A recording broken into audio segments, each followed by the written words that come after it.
listening to Range Minded from Independence Indoor Shooting. So, first, some quick housekeeping. This is actually episode 36. Despite what you may hear in the first part of the episode, it really shouldn't surprise you by now that we actually can't count. Before we do get started, though, I do want to remind you to subscribe to us on Stitcher, Apple Podcasts, Google Podcasts, and leave us some feedback from wherever you subscribe. It does help us out quite a bit. Also, make sure you check us out on Facebook. Just search Range Minded Podcast and you'll find us. So anyway, this is episode number 36, where we go over the basics of situational awareness, including Colonel Jeff Cooper's color codes of awareness and why situational awareness is arguably the most important part of your everyday carry. As always, thanks for listening, and we hope you enjoy episode number 36 of Range Minded, the benefits of situational awareness. Hello and welcome to Range Minded, episode number 37. 37 already? Man, Ricky's already going fast today. He's in full gear. Ricky must have had a good day today or something. Well, I know that I'm going to wear down at the end, so I need to ramp it up at the beginning, right? Keep the momentum going. I'll throw some good dad jokes in there. Okay. That'll keep you going. Steve Zimmerman, Ricky Kasner, and myself, Mark Long. Today we're talking about situational awareness. Environmental awareness, situational awareness, why it's so important. I would say it's probably one of the more important even life skills that you should have kind of in your life, to be redundant. 110%. Jumping right in, we start with talking about in the concealed carry classes that we offer here. Situational awareness is always a big thing. Before even talking about carrying a firearm that we talk about with the USCCA stuff. So, Ricky, why don't you talk about a little bit about how the USCCA teaches situational awareness and, kind of like the overview of it.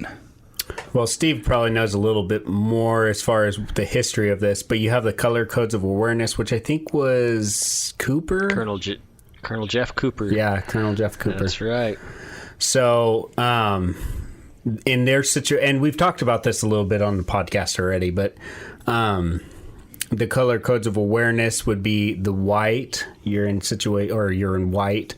You're in yellow, orange, and red.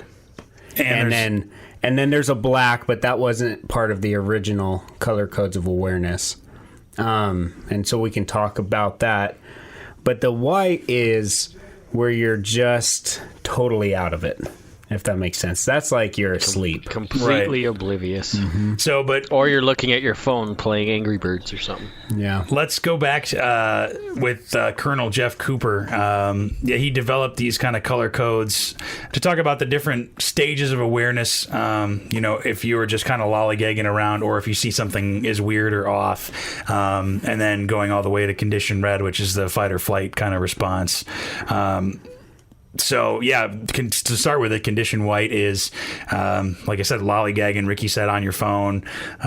Playing Angry Birds. Ricky can't play Angry Birds on his phone, but... That's right. Well, it was me that said it. Geez, thanks for noticing. You're just so far away. Talk about being aware. I'm with it. I do want to throw out there that I think it's awesome that they came up with the color code of awareness because it's an easy way to understand what's going on. Does that make sense? They picked good colors to represent what's actually happening at that time. Not just they, but like the man. If you guys don't know who Colonel Cooper is, man, look him up on Wikipedia. Kind of goes through stuff. He started the American Pistol Institute, I think API, which later became Gunsight, which is world renowned. Gunsight Academy. So Mr. Cooper was not just some guy that had an idea about how to teach people how to shoot. The guy was very astute with a 1911 and a very good instructor. He's a legend. Yep. Yeah, we'll put a link to the Wikipedia page or some info on Jeff Cooper with the podcast. But yeah, huge deal with in the firearms world. He's kind of a big deal. He's kind of a big deal. So, going back to the white, that is nothing. You have no idea what's going on. You're kind of just in your own little world. See this a lot of times, people on their phone. Even when they're driving. It's more and more prevalent. I mean, obviously, cell phones when I was a kid or younger, not a lot of people had cell phones. It wasn't that big of a deal. Now more and more they're in society. Kids at younger ages are getting them, and really, I think we talked about this before. It's kind of an addiction, anyways. They get kind of stuck on their phones, and then as adults, they're just completely numb to what's happening around them. Yeah, people just kind of default to going on their phones, checking their email, checking Facebook or whatever. And I catch myself doing it too. I'll check an email and. Well, yeah, if you got nothing else to do, you can just look and see and all that. And it's I think the average person checks their phone like 100 times a day or 150 times a day or something. If you think about it, being on media is kind of like that in the middle of sentences. You have that awkward silence in between you doing something. So I might as well just that's true. get my phone out and check Facebook or I need to look at Instagram. That's why I'm so glad I'm not dating now. Like, I'm married and have family, but being in the dating cycle this era in life would be a little weird. What, Steve on Tinder? No, definitely swipe left.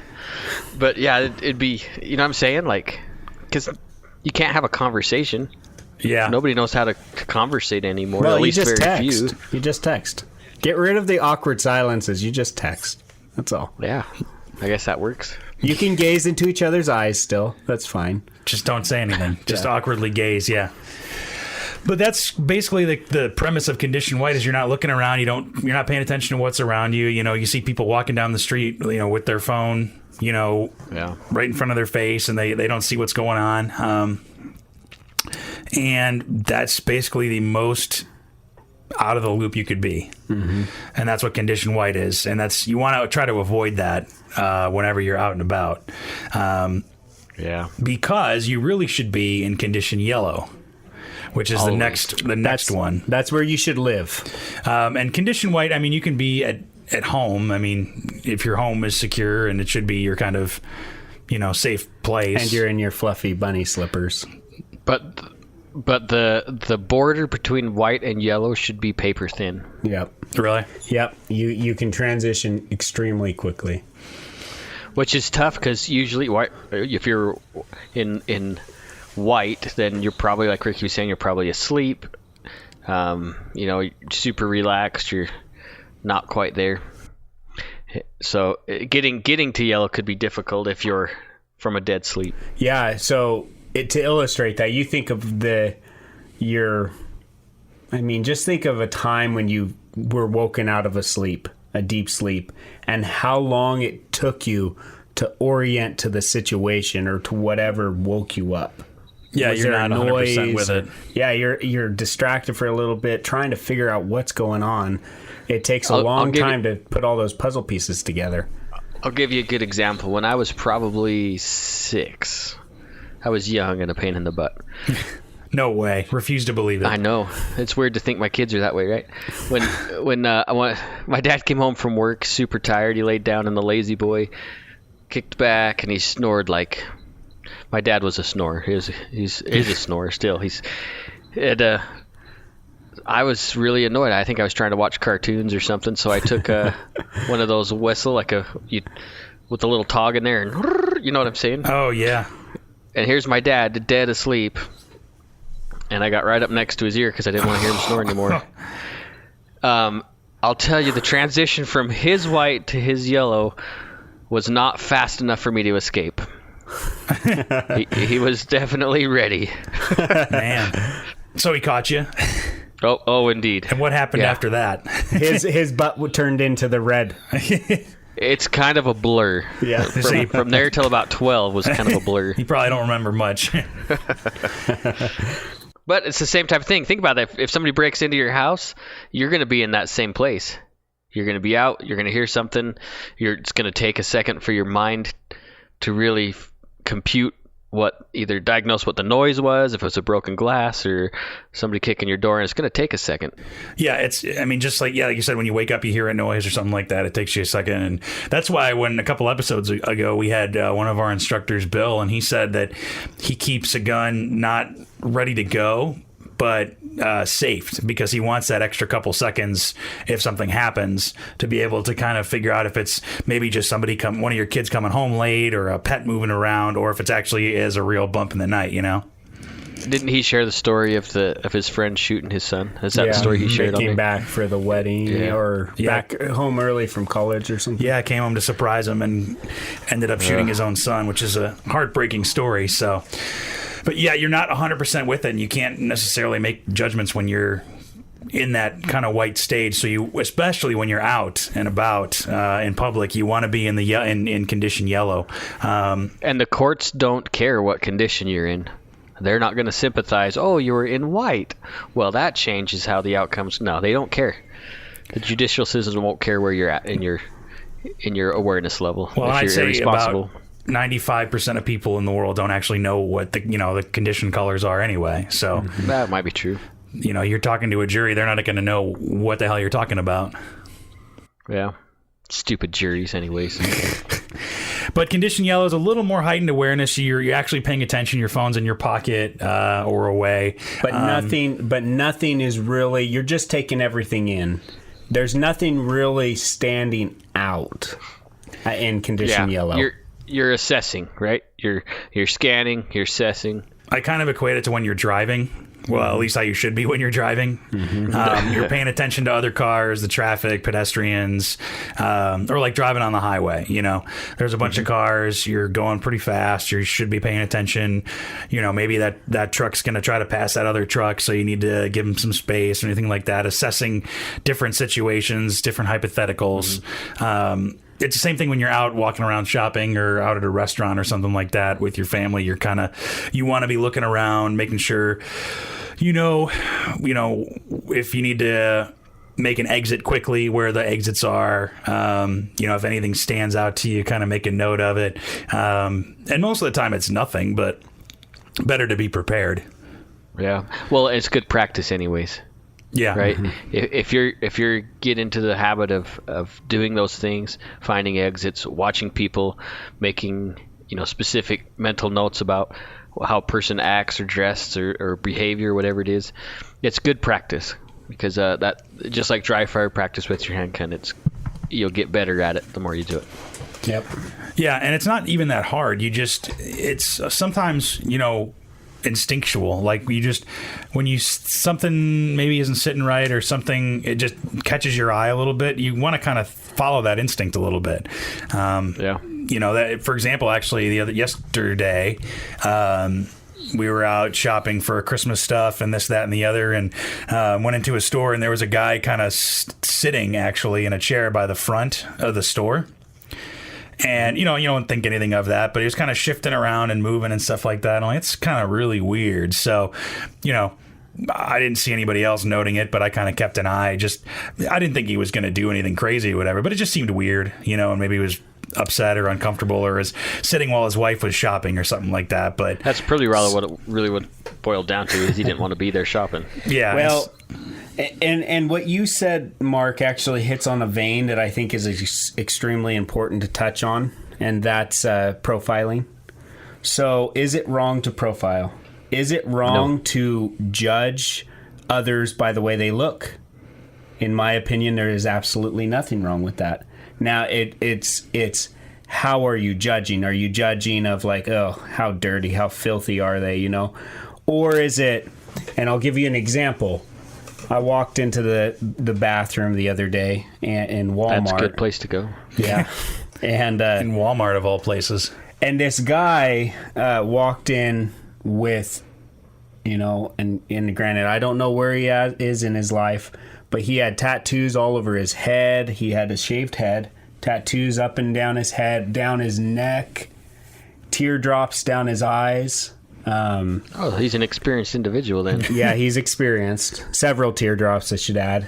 To me, when I see something like that, and he was just looking off. Does that make sense?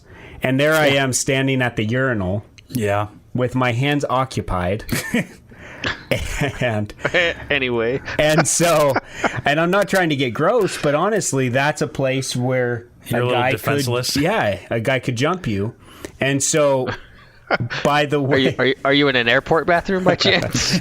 no, this is Walmart, and I'm not trying to get gross. I'm just trying to be truthful. Yeah, there's reality there. There's a reality there. There's this guy that walks in. He's acting shifty. Yeah, and I'm busy, and he can get to me quickly. Does that make sense? Well, and because your back's to him, and your back's to the, If my headphones were in, and I was staring down at my phone or doing something else, things might have turned out different. And I truthfully believe that because of the way he was acting.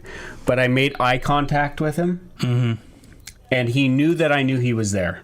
Does that make sense? Yeah. A victim who has identified you and is aware is not a victim, or not as easy of a victim. Does that make sense? Yeah, and that's one of the main things. The whole reasons behind situational awareness is to prevent yourself from becoming a victim, because, and they talk about it in the USCCA training and all kinds of reading on situational awareness and the color codes and stuff, is that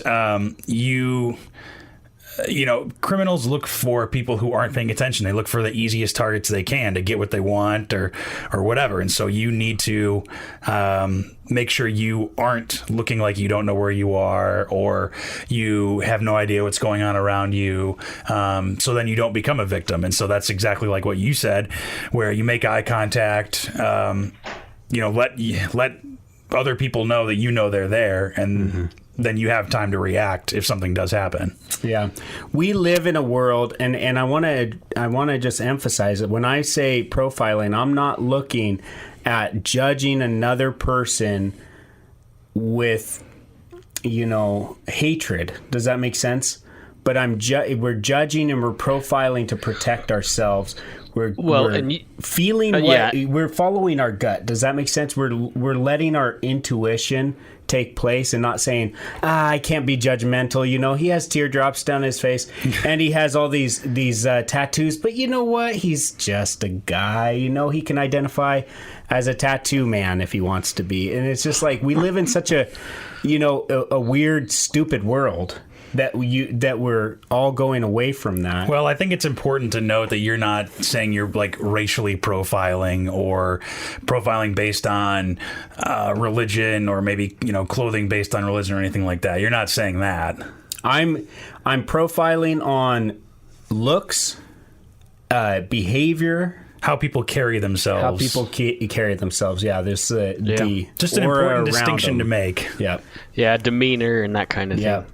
Yeah, because if somebody, like I said, so the guy that, like I said, was at the shopping center, that I was at, he was just a middle-aged, average dude in a nice jacket and everything like that. But he's just, despite all of that, the way he was shifting his weight and moving around and just looked kind of upset or anxious or whatever, it just kind of set off like, just a flag or two. And it doesn't matter what color somebody is or anything like that. It's more how people carry themselves and how they dress and things like that. And trust your gut. Trust your gut. I think that's important, and maybe that comes with staying in yellow all the time, is learning how to trust your gut, because usually your intuition or your gut or whatever you want to call it is accurate. I would, in my experience, let's put it that way. In my experience, my gut reaction or my gut feeling usually ends up being correct. Not 100% of the time, but a majority of the time it's right. So I think it's good to understand that we all have that intuition within us that, as long as we're paying attention, can help us out of a situation. Yeah, just trust your instincts, if you're walking, down a dark alley or at a big city at night by yourself, that you should be looking around. You shouldn't be on your phone. And, and you shouldn't be walking down a dark alley anyways. That's true. Exactly. You shouldn't. Well, and Ricky actually said it really well a couple episodes ago, is that if you're going somewhere where you think that, okay, I actually might need my gun for this situation, then you probably shouldn't even be going to that, go there. that area in the first place. Yeah, don't go there. And that's just common sense.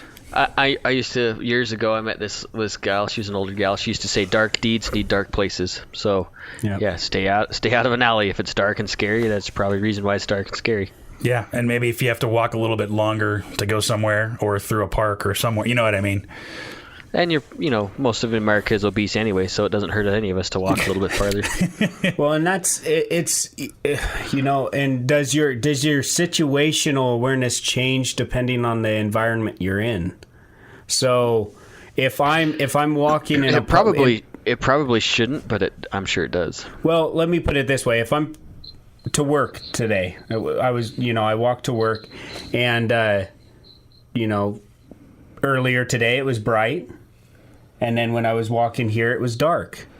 Is my situational awareness going to change depending on the ambient light? Does that make sense? I would say so, because if you can't see as far in the dark as you can in the daytime, a quick walk in the daytime, you can usually see all of what's around you and everything, and you can see a lot farther. So if somebody's coming up at you, you can see it happening from a much farther distance, whereas if it's at night, somebody can use the cover of darkness to get a little bit closer to you or hide behind something, and you have no idea that they're there. Yeah. So I was just thinking about it as I was walking over here, and during the day I can see, clear down to the end of the block. I can see every little bush. If there was somebody hiding behind it, I could see that stuff. Right. But in the darkness, like you were saying, Mark, they could hide a lot more easily, and they can get on me faster without me hearing or seeing them. So when I'm walking here at that night, I'm looking behind me a lot more often. Mm-hmm. And I also have my flashlight in my hand, whereas when it's light outside, I don't have my flashlight in my hand. Yeah, so depending on the situation, even as something like the time of day is, you have to kind of keep in mind of, where you're going to be and what you're doing, which kind of goes into EDC a little bit, which is why it's good to carry a flashlight, because maybe you stay somewhere later than what you thought. And, it's funny because even like early in the morning, you need to be a little bit more aware. I remember there was one time I came in because we were going to record an episode early in the shop, and I had some time to kill beforehand, and Lord knows I was sitting on my phone, and Ricky came up and tapped on the window of my car, and I freaked out. He jumped. I could have killed him. But it was a good... He could have killed you. Wow, yeah. But it was a good lesson just to say, okay, at least look around. So now it's, if I'm on my phone in my car, I at least take every 10, 30 seconds or whatever, kind of look around and just see if something's around there. Scan. Look around for a prowling Ricky, at least. So it's important because if you do see something, then your body is going to go into condition orange, which is the next step above condition yellow. And that's, you see something that's weird or is possibly a threat, and you're pretty much assessing now what you need to do. You're not exactly... I was going to say, and you're ready to take some sort of action if necessary. Not just so it's there, but you're ready and prepared to take an action if you need to. Right. Let's say there's a guy or two coming at you, at the parking lot, and you can tell that they're walking straight towards you, or I don't know. That's just the first scenario that came to mind, but there's all different kinds of things. Almost like, okay, actually, this is a great example. If you're in a parking lot and you see two cars backing up at the same time, and it's slow, almost like slow motion that they're going to hit each other. That's kind of like that feeling that you get. That's kind of the feeling that I equate to condition orange. That there's something off. You mean you pull your cell phone out and record it? Yeah, exactly. So when two guys are running up to you to mug you or whatever, you just pull out your cell phone and record it, and then you'll be fine. Yeah, just Facebook Live it. You're good. Put your earbuds in your ears so you can get the surround sound. Yeah, exactly. So, but that's kind of the feeling of condition orange. Like, this is not right. This is not normal. This is not every day. Something bad, is happening or is about to happen, and I've got to do something about it. And so that's where you have to, kind of make that decision of, okay, what do I do here? I don't know. Steve, you could talk a little bit more about condition orange. I can. Well, you know the color codes very well. Oh, I know them okay. He's saying you just covered it, Mark. You did it yeah, good. Like I'm saying, so we've talked about this before. Whenever I go to a restaurant or something, I'm always scanning and finding an egress if I need to and that kind of thing. So I'm always in yellow, right? I try to be. I shouldn't say I tried my best to always be in yellow. Sometimes it doesn't happen. But like we talked about earlier, once you're getting an orange, the danger's there. It's presented itself, and I need to be able to be ready to hopefully first escape if I can, or take some kind of a cover, or interact, which is obviously the last thing that we want to do. I mean, if we can escape, we want to do that first. So orange is the planning phase. Orange is the hope you've done something in your time to give you a plan for this phase. And this will link up really. This is an important step when we talk about one of the colors, or the black color that wasn't part of the original color code of awareness. Yeah. And if you've been staying in yellow and doing your yellow portion correctly, then orange shouldn't be such a problem, because you know your exits, you know the threat, you know your action that you're going to take. The plan should have been made in yellow, and orange is when you're ready to make that plan happen. Mm-hmm. Yep. Yeah, that's where you're, considering which options that you've discovered that you're going to do. And like you said, Steve, the first thing should be to evade and to escape and just to get out of the situation. Whether that's to cross the street, maybe turn the corner, go into a public place, something like that, that should, I think, be the first and foremost thing you should do. Or if you need to, find some cover to buy yourself some more time, or, hopefully prove yourself wrong that it wasn't something dangerous. Or, like you said, last ditch resort, which is get ready to defend yourself, which is where condition red comes in, which is obviously there's something wrong. It's imminent danger, and you need to react. And that's where fight or flight kicks in. And actually, it's interesting because a lot of it's a lot of stress responses, and it's stuff that you can't control. But your adrenaline gets dumped into your bloodstream, and you could have a lot of weird effects. Time could seem to slow down. You get tunnel vision. You don't hear things. That's why when you dexterity, you start relying on gross motor skills, not your fine motor skills, because the blood is leaving. Your body's trying to use all the necessary things for escape, not defense, right? So you're going to lose dexterity. You're going to lose your cognitive understanding. That's why time seems to slow down, is because your brain is getting ready to use all of its energy to bounce if it needs to. Yep. And so getting out of that, if you're having to defend yourself, that's the thing that every instructor tries to simulate, is that fight or flight, to get you to that boundary, to get used to training into that era of your body. It's so hard to recreate as an instructor. It's almost impossible to recreate that. Oh yeah. Yeah. And even with law enforcement and military, they can't really recreate, a real life or death situation. But even just something as simple as a shot timer introduces a little bit of stress into you or into your system. Or the sound of breaking glass, or competition, even competition. I think shooting against somebody else, even if they're next to you and it's all in good fun or whatever, there's a little bit of stress involved there. To me, though, that flexes a different mental muscle. Sure. Because my bad guy, he's not going to be carrying a shot timer, and he's not going to be holding reactive targets. So you're right. It lets you shoot under stress, but that's only a portion of the problem, right? Yeah. So I guess the grand question is, okay, so how do you do it? What do you do to prepare? And honestly, in my perspective is first making the decision right off the bat. Yeah, I will defend myself with deadly force if I need to. First making that decision and making that commitment first right off the bat.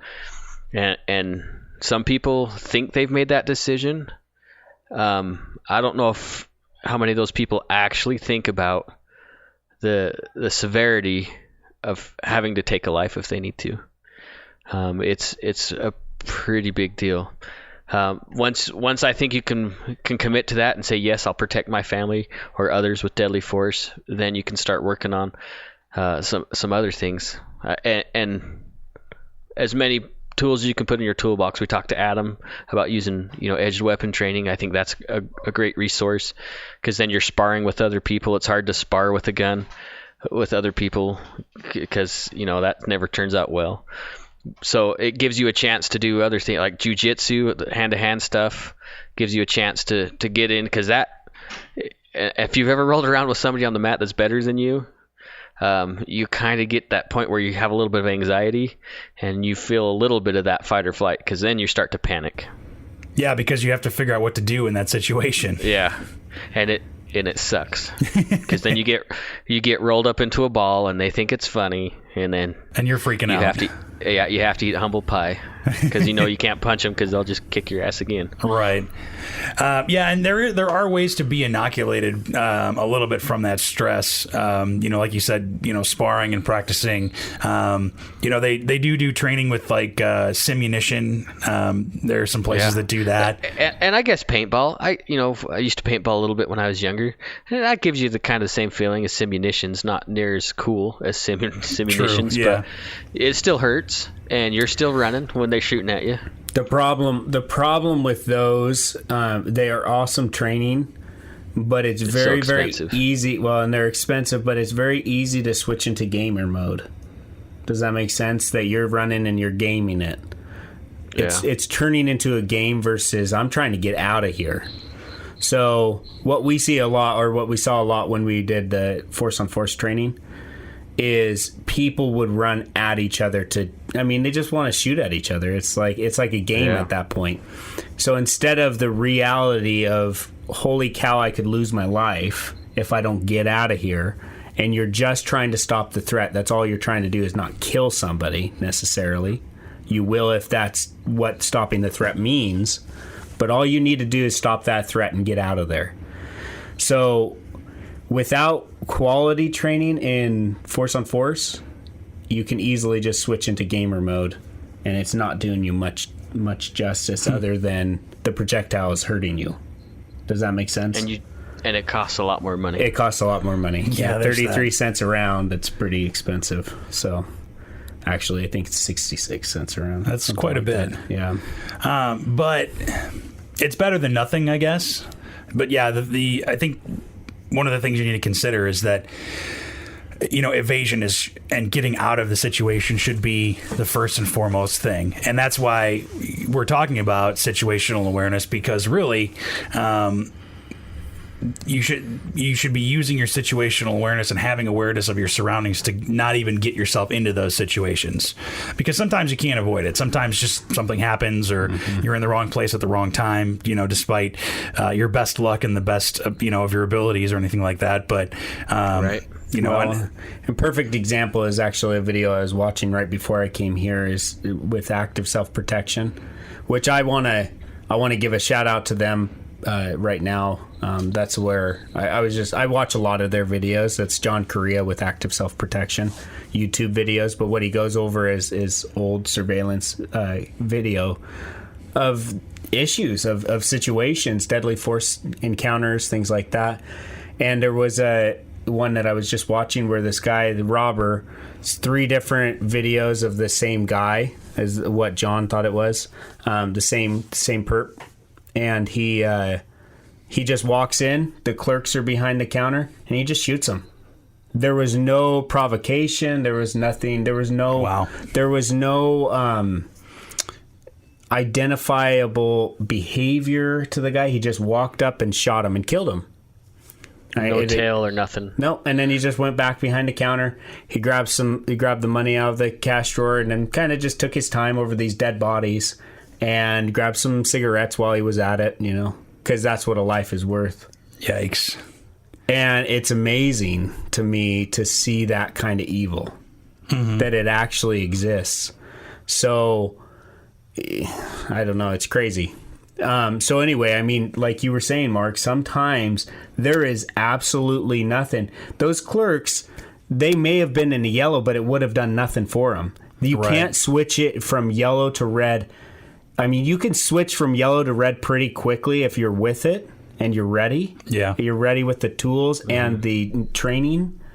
But that video, and maybe we'll link to it after on the video or on the podcast, but that video just shows that, it can happen like that. In an instant, yeah. And the thing is, you might not even be a clerk at a gas station or a convenience store or anything like that. You might be in the convenience store getting a snack or getting a bottle of water or something like that. And somebody just walks in and, shoots somebody, and then you're next or something. Yeah. So you have to be aware of that stuff. And also, we talked about inoculating from stress and being prepared, and knowing, keeping your wits about you, because you want to stay out of what's called condition black, which was not an original part of. Cooper Cooper's. didn't include that originally. It wasn't his, but it's been added to. I think USCCA talks about it. Mm-hmm. Yeah, I'm pretty sure they add. No, you know what? I can't remember if USCCA talks about black. Well, definitely life experience. Yeah, was able to say, this is a real condition. It's a real problem. And black is exactly what it sounds like. I mean, it's panic. It's shut down. You freeze. You're done. You've heard, so you hear fight and flight very often, like, that will fall to either fighting or fleeing. But there's a third one in there, and that's freezing. And freezing comes when you have no tools in the toolbox. You have never gone through this before. You have no situation to rely on in your past, and you freeze. And, like... Well, and you see it in nature sometimes, too. Like if you watch Planet Earth or something, where... there's just an animal doesn't do anything. Well, there's deer in the headlights, right? Exactly. That deer does not know what to do. It's crazy. They're sifting through that Rolodex in their brain, and there's nothing there. Yeah, and the other thing I was going to talk about too about this whole thing was that it's not just mental, it's all physical, like I was talking about with condition red. Like, as your body starts to, as you start to notice something's going wrong or something's off, let's say you're in condition orange or something like that, your heart rate's going to go up, you're going to get an adrenaline dump, in condition red. But with condition black, it's your heart's going to be, pounding through your chest, and like you're horrified. You're not going to be able to do anything. And so it's your body's natural reaction. That's why it's important to get inoculated and do training, whether it's force on force or, hand to hand stuff.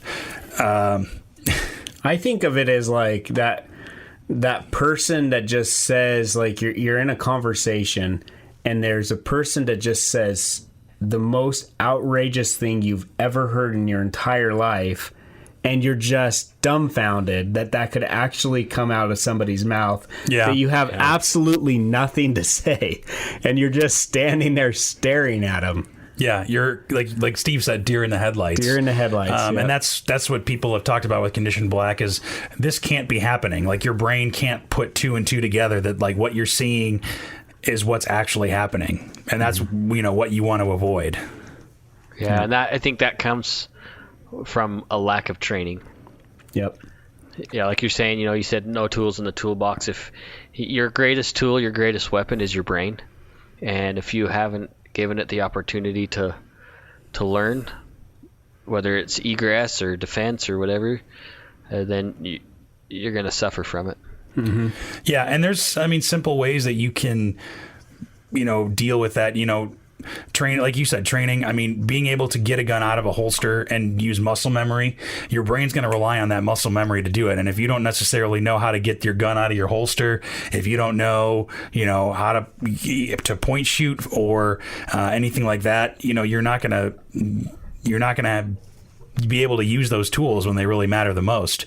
Right. But even doing something simple as breathing or visualization, I was reading about how to handle this kind of stuff.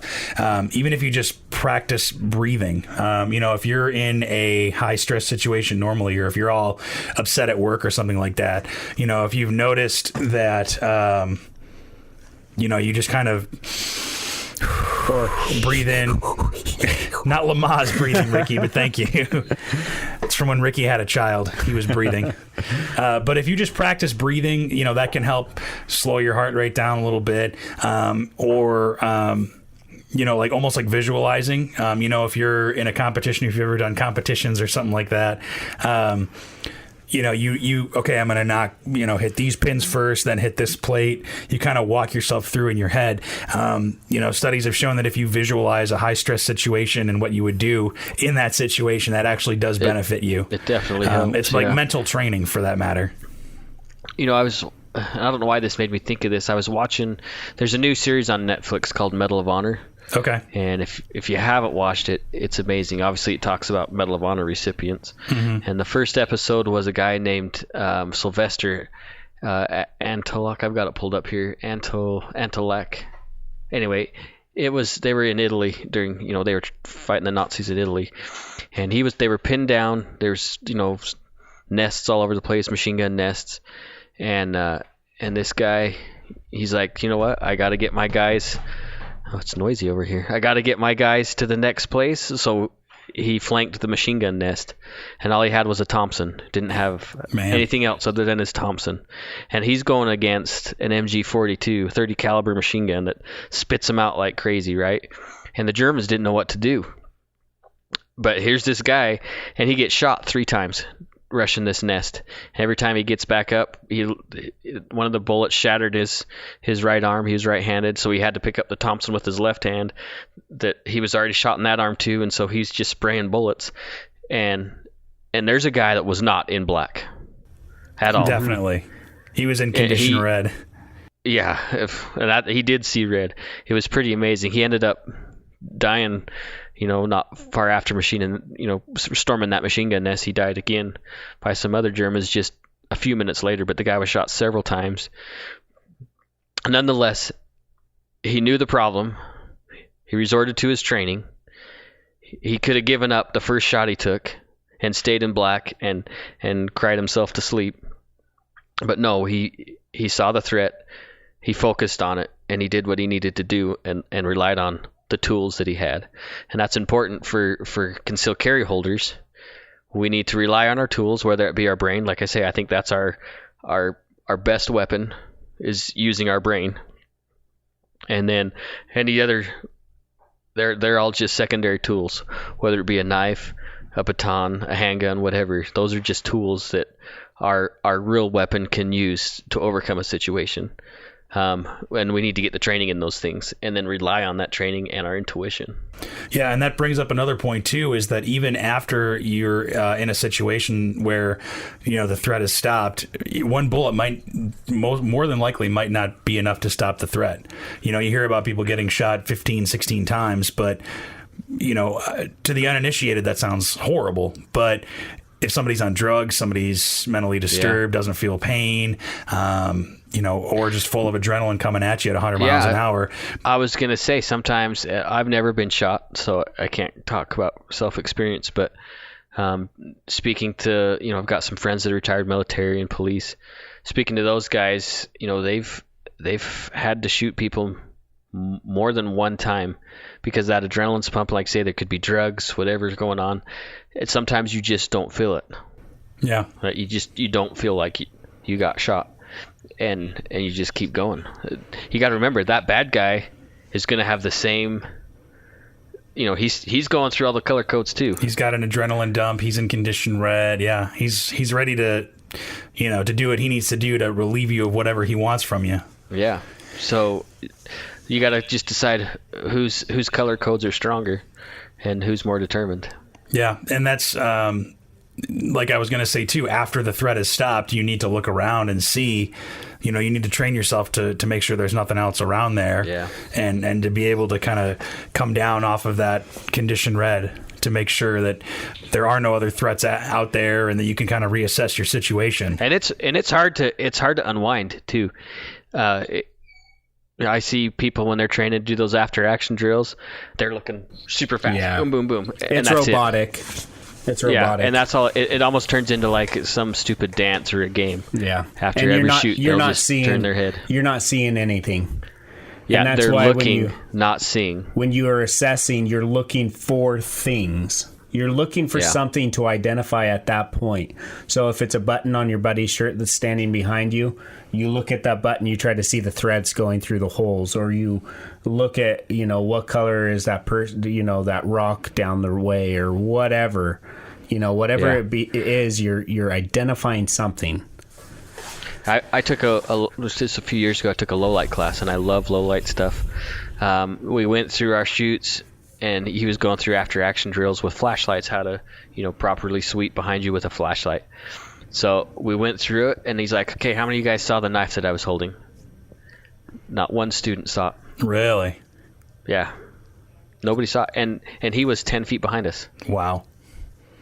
Yeah, And you don't notice. You turn around with shine the flashlight, and he's holding a knife right there. I mean, you could see it. That's crazy. It wasn't like a little pocket knife. It was like a 4 or 5 inch blade. It was obvious, and not one of us saw it. Man, and that's the other thing is that you have to check your six, check behind you.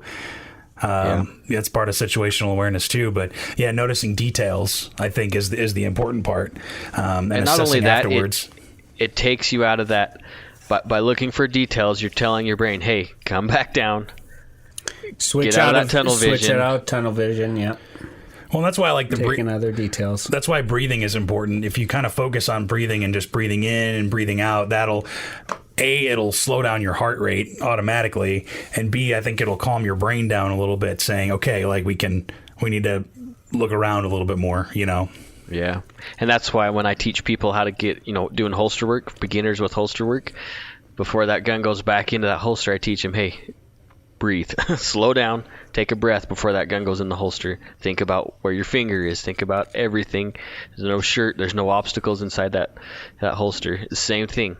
Just breathe, relax, come back to earth. Yeah, there's no reason to rush your gun back into your holster because think about it. Nobody's won a gunfight by putting the gun away fast. Yeah, that's true. And I mean, you might not be thinking about trigger discipline after you've just discharged 14, 15, 16 rounds, and maybe there's still one left in the pipe, but your hands are still firm on that gun, and then you're going to put it away, but there's still your finger's still on that trigger, or maybe your garment has covered your holster or something like that, or there's all kinds of possibilities for some unintentional discharges there, and then you could end up injured or killed for that matter. So you don't want to bleed out after saving your own life. Yeah, exactly. That'd be a horrible irony. Yeah, I think Alanis Morissette sang something about that, didn't she? Isn't it ironic? Oh wait, no, she didn't. I think it's important now to kind of talk about a little bit of hypotheticals. So one thing I gave that shout out to John Correa. A big phrase he usually uses in his videos is transitional spaces, and according to him, his definition of transitional space is a place that allows a person to attack with an element of surprise. So corners, parking lots, sidewalks, things like that. But this wouldn't a transitional space or doorways. Transitional space would not be your home. It wouldn't be places like that. So because that's your domain, that's understand your place. Yep. And so when Bill was talking about not keeping one in the chamber when it's right next to his bed, that's his place. So he's expecting, and I don't know, I can't say whether this is right or this is wrong. This is just something that he does.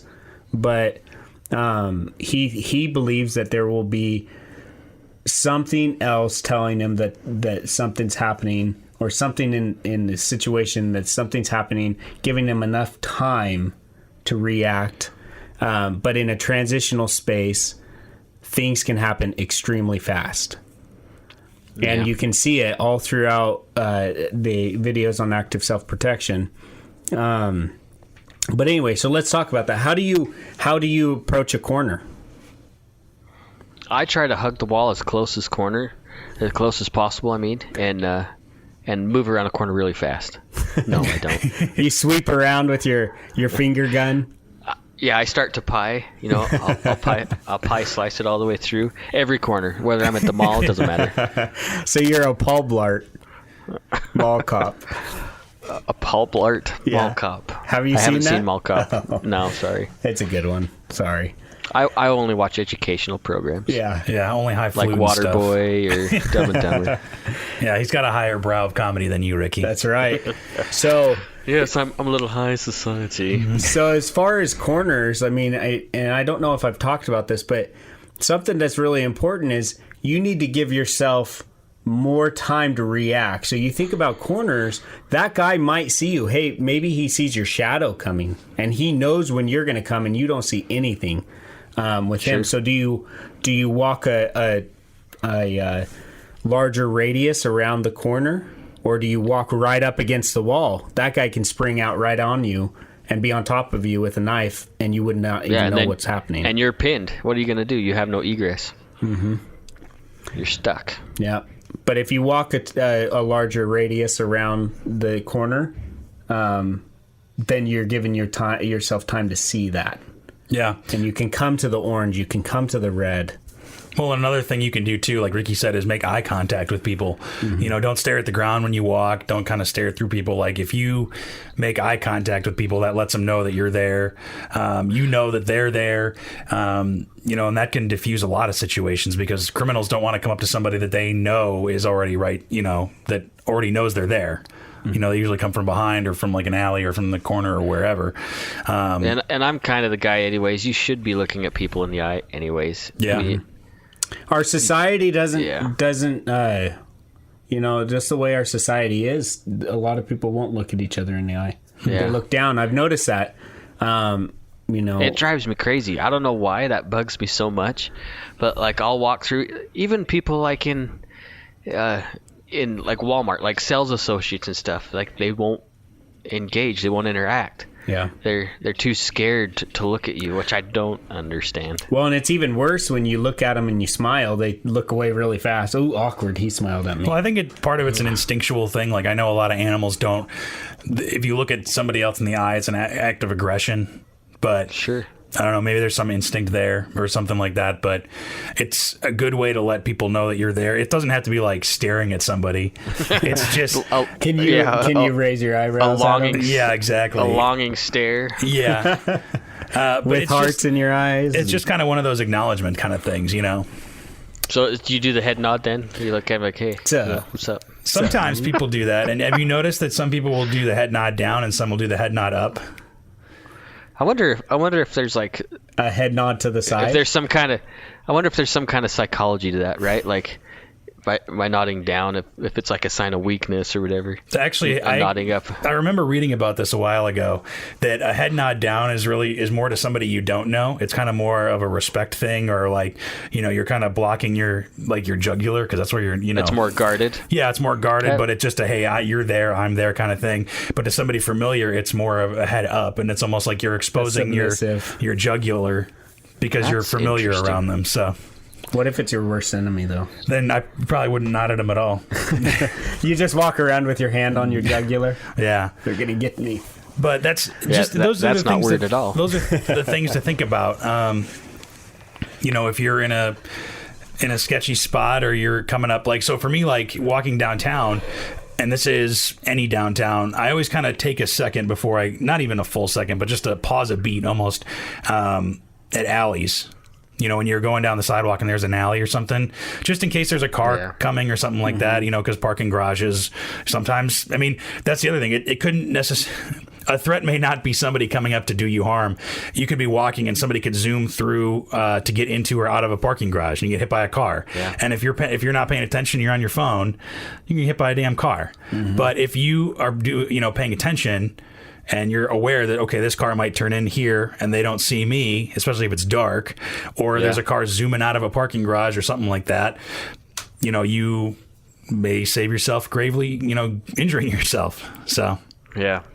So there are a lot of benefits for situational awareness, outside of, obviously protecting yourself is the main one we're focusing on, but just general safety. The other thing too is maybe if somebody next to you has a heart attack or something, or somebody like, so for example, this was 3, 4, 5 years ago, but I was actually in my house and just hanging out, not doing anything, and I hear a noise outside. I hear a ring, and I know that's a motorcycle, and I'm like, okay, but that didn't sound like somebody just revving it and then taking off. Like you usually hear the rev, and then you hear the, and I know these are great sound effects. Steve's really engaged. Yeah, have you ever thought of doing like old time radio? Yeah, right. That's going to be that's my next career move. But I'm like, okay, that's weird. That didn't sound right. So I actually go outside to see what it was, and turns out a guy dumped his bike, and he didn't have a helmet on. He lived, but he had a huge gash in his head, and a couple drivers stopped, and I ran out there, and being in an emergency situation like that, where somebody gets even just a traffic accident or something like that, you're going to experience those different, being in those different color codes. Oh yeah, absolutely. And one of the things that I remember talking about training was that, you don't say somebody call 911. You have to actually point at somebody and say, hey, you call 911, you call the ambulance or something like that. And so I remember don't remember too much about it, but I remember like pointing at somebody and say, you call 911. And then the guy who got injured was trying to get up and everything. I'm like, no, go sit down on the curb and just hang out for a second. You know what I mean? So you have to, you get into that situation and you have to, learn what to do, and learning about situational awareness and what to do in those color codes and how your body reacts in those color codes can help you in a lot of different ways rather than just self-defense. Oh yeah, 100%. It's part of life. It could be anything. You could be at work and something could happen. I do a lot of construction, and there's a lot of things that could happen. Yeah. So as long as I'm paying attention and I'm not going to worry about something falling down on top of me, or it's just how you should live your life. Well, and we touched the animal kingdom.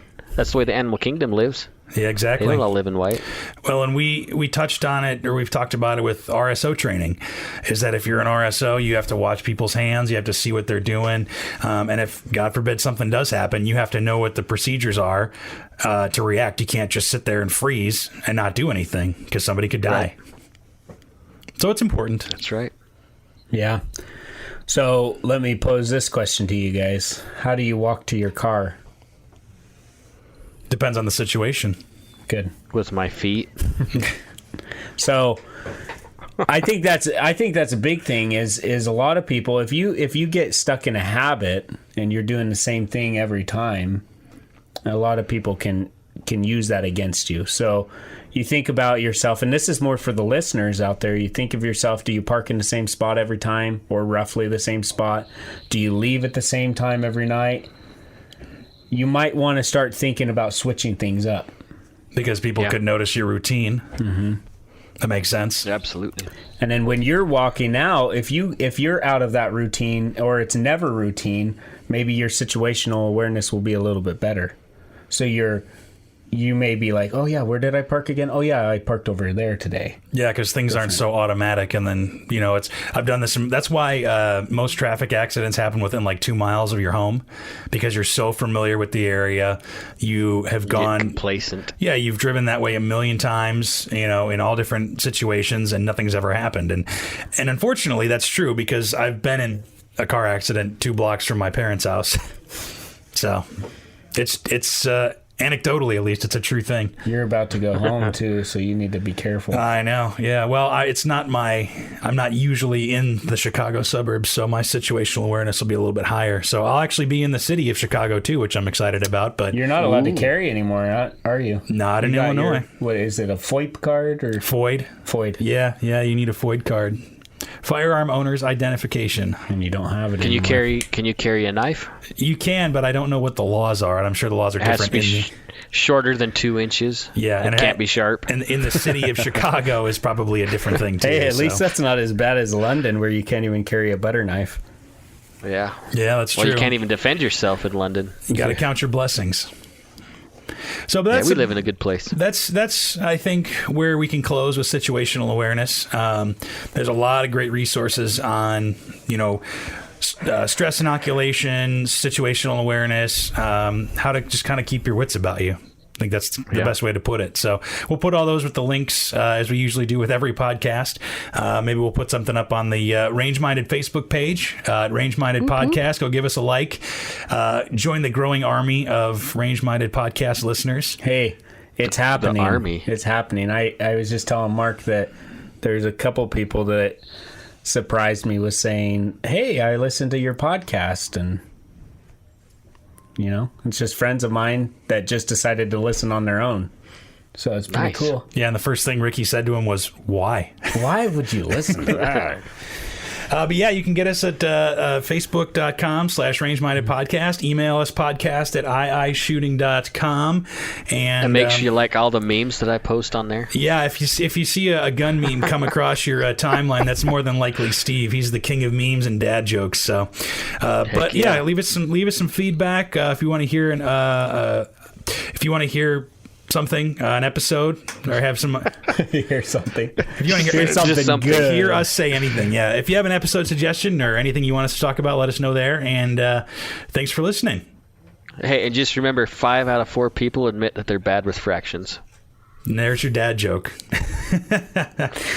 Jeez, that's a good one. Thank you. He's speechless. That was very good, Steve. I give it to you. All right, thanks for listening. It made me laugh heartily. See you guys. Bye. Thanks for listening to Range Minded. Find us online at Range Minded Podcast on Facebook, or send us an email at podcast@iishooting.com. We're always happy to get feedback, episode suggestions, whatever you want to send us, really. And be sure to subscribe to us on Apple Podcasts, Google Podcasts, Stitcher, and pretty much wherever else you get your podcasts from. Thanks for listening, and we'll see you next time.